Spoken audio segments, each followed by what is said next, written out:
Ukrainanyň paýtagty Kiýewde opozisiýa aktivistleri baş prokuraturaryň binasynyň öňünde protest geçirdiler. Demonstrantlar 1 dekabr güni geçirilen ýürüýüşde tutsak edilen protestçileriň boşadylmagyny talap etdiler.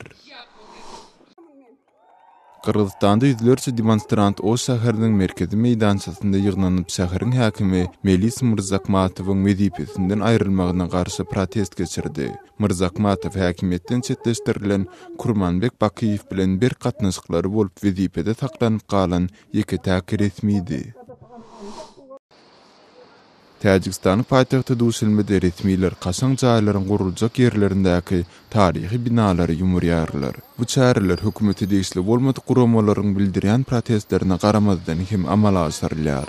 Siz Azatlyk radiosynyň şuňky täzelikleri bilen tanyş boldyňyz.